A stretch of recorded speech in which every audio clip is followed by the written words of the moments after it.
Olá, acadêmicos! Vamos iniciar mais uma aula da disciplina de Ética e Deontologia Jurídica. Na última aula, nós ingressamos concretamente na profissão do advogado, que estamos utilizando como parâmetro para o estudo da deontologia jurídica propriamente dita, por se tratar, como disse em aulas anteriores, da profissão que congrega a maioria dos profissionais da área jurídica. Vimos um breve relato da origem da profissão do advogado e como essa profissão foi se estruturando ao longo da história até os dias atuais. Nós concluímos que se trata de um munus público, um encargo público, previsto no artigo 133 da Constituição Federal como indispensável à administração da justiça, a ponto de não ser permitido que uma pessoa ingresse em juízo sem estar representada por um advogado, salvo raras exceções. Dada a importância deste ofício, mostra-se necessário que o profissional da advocacia esteja munido de padrões éticos refinados, que lhe permita ter uma consciência reta sobre o dever e cumprir com firmeza de caráter, além de suas obrigações, para resistir às diversas ocasiões em que sua consciência moral é posta à prova. Para tanto, podemos afirmar que o profissional da advocacia deve atender alguns requisitos exigidos para o exercício de sua atividade profissional. Requisitos de caráter pessoal e caráter legal. Os requisitos pessoais para o exercício da advocacia têm relação com as características exigidas do profissional para alcançar um maior rendimento e realização. Georges Cohen, ex-professor da Faculdade de Direito de Paris, em seu estudo La technique de la profession d'avocat, enumera as seguintes qualidades pessoais que ele entende como necessárias ao exercício da profissão de advogado. A primeira delas, ele chama de dons naturais. Ele defende que o profissional deve apresentar uma linguagem clara, precisa, correta, simples e viva.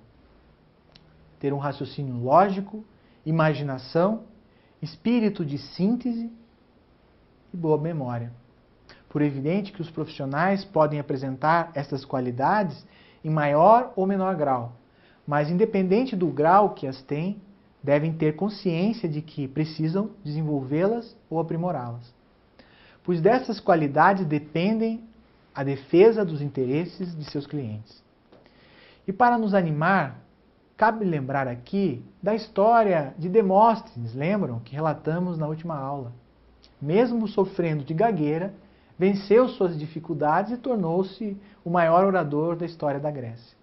Outro requisito pessoal diz respeito às qualidades do caráter, entendido como um conjunto de valores. É necessário ter caráter intrépido, reta consciência, atuação combativa, coragem e bravura para enfrentar as demandas. O advogado não pode se acovardar diante das dificuldades. Outra qualidade necessária é ter cultura geral, conhecimento da filosofia, história e ciências em geral. Assim, terá condições de enxergar melhor as circunstâncias que envolvem os fatos com os quais irá trabalhar. Sua atuação será mais completa. Também se apresenta como requisito pessoal uma sólida cultura jurídica. Por isso, a importância da leitura regular das normas, da doutrina e da jurisprudência, mesmo fora dos casos que patrocina. Ainda outra qualidade necessária é capacidade de trabalho, estar disposto a muito trabalho. Uma outra qualidade é a pontualidade, como sinal de respeito aos próprios deveres profissionais e ao tempo dos outros.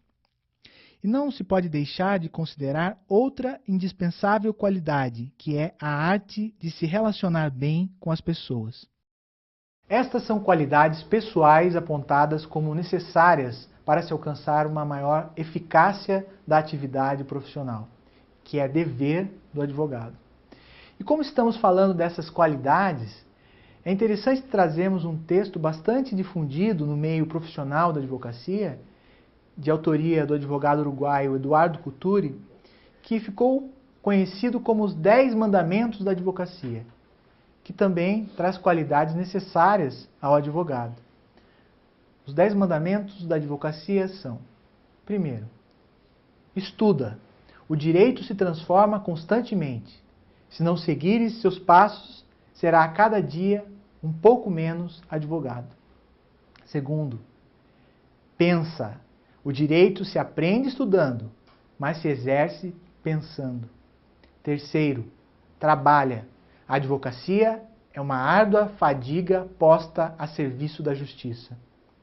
Quarto, luta. Teu dever é lutar pelo direito, mas no dia em que encontrares um conflito com o direito e a justiça, luta pela justiça.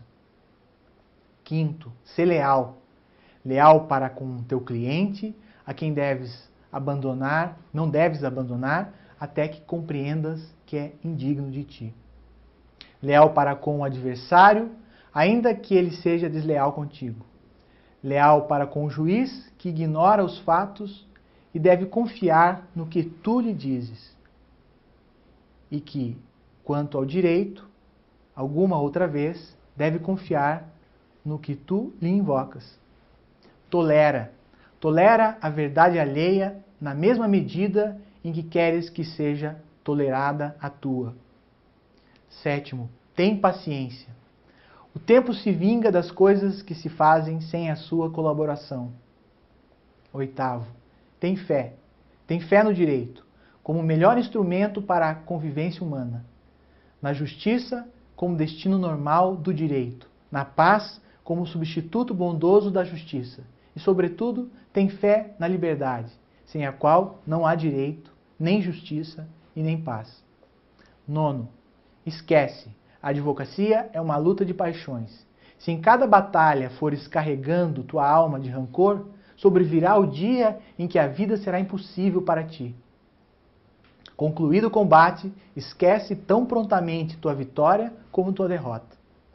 Décimo, ama a tua profissão.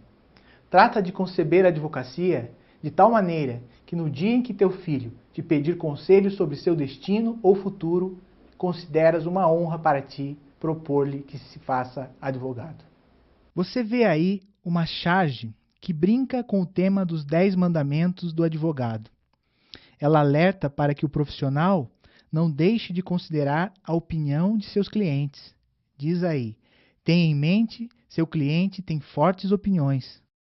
Em resumo, podemos afirmar que existem requisitos pessoais que precisam ser atendidos para que o encargo público da advocacia não seja um enorme fardo para aqueles que o escolhem, mas além dos requisitos pessoais, existem os requisitos legais, ou seja, aqueles previstos em lei e sem os quais não se pode exercer a profissão de advogado, possuindo, portanto, um caráter impositivo. Bem, a primeira norma que dá fundamento ao exercício profissional do advogado está prescrita na Constituição Federal, mais propriamente no artigo 5º, inciso 13, e descrita da seguinte forma: é livre o exercício de qualquer trabalho, ofício ou profissão, atendidas as qualificações profissionais que a lei estabelecer. Percebam a ressalva que faz a norma quanto à necessidade de atender às qualificações profissionais necessárias para o exercício da profissão. No caso da advocacia, estas qualificações profissionais estão dispostas no Estatuto da Advocacia e da Ordem dos Advogados do Brasil, instituído pela Lei 8.906, de 1994. O Estatuto da Advocacia, como toda lei, traz diversas regras. E já em seu artigo 3º dispõe que o exercício da atividade de advocacia no território brasileiro e a denominação de advogado são privativos dos inscritos na Ordem dos Advogados do Brasil, OAB. Portanto, o primeiro requisito legal para exercer a advocacia é estar inscrito na Ordem dos Advogados do Brasil, conhecida por todos como OAB. E para se realizar a inscrição como advogado, o próprio Estatuto, em seu artigo 8º, estabelece as seguintes exigências.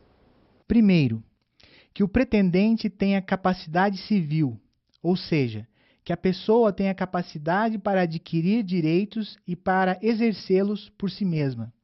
De acordo com o nosso Código Civil, é o caso, por exemplo, do maior de 18 anos, que esteja em pleno gozo de suas faculdades mentais. Então, o primeiro requisito é que o pretendente tenha capacidade civil.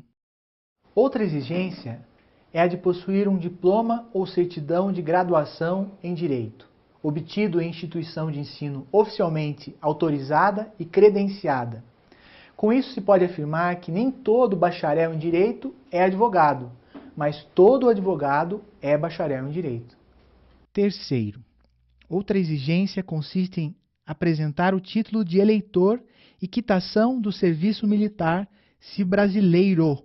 Por evidente, a quitação do serviço militar é dispensado às mulheres por não ser obrigatório a elas. Outra exigência é a de não exercer atividade incompatível com a advocacia. As atividades incompatíveis estão previstas no artigo 28 do Estatuto da Advocacia.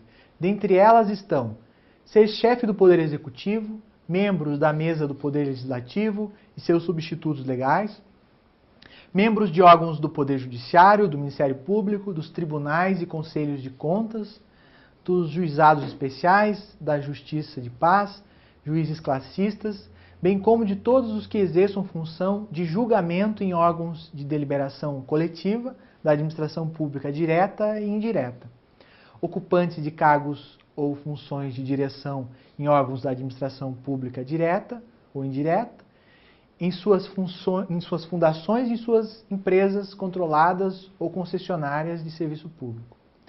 Os ocupantes de cargos ou funções vinculados direta ou indiretamente a qualquer órgão do Poder Judiciário e os que exercem serviços notariais e de registro.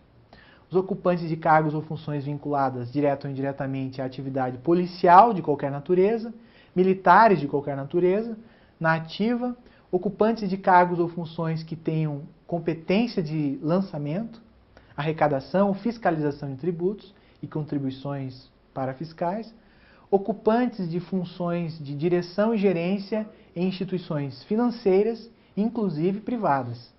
Quinto, outra exigência que hoje podemos dizer que se apresenta como de grande dificuldade é a aprovação em exame de ordem, que consiste em um exame de aferição de conhecimentos jurídicos básicos e de prática profissional do bacharel em Direito que deseja exercer a advocacia.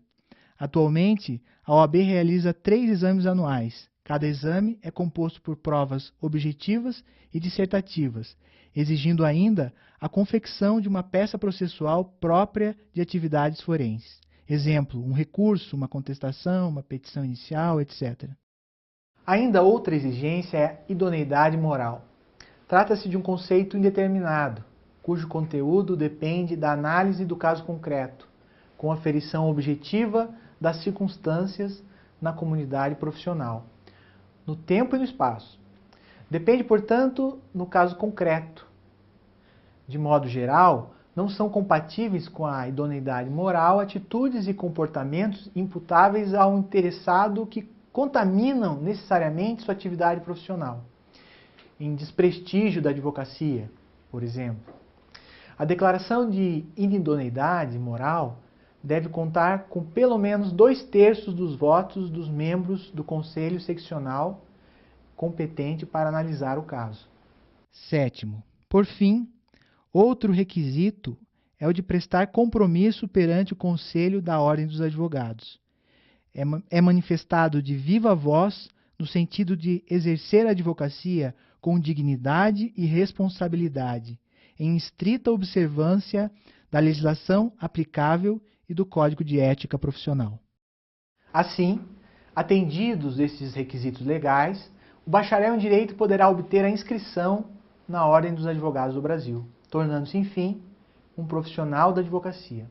No entanto, após se tornar um profissional da advocacia, ele passará a ter prerrogativas necessárias ao seu exercício profissional e, acima de tudo, deveres éticos em relação a si próprio, seus clientes, colegas e outros profissionais do meio jurídico. Essas prerrogativas e deveres passaremos a tratar na próxima aula. Até lá!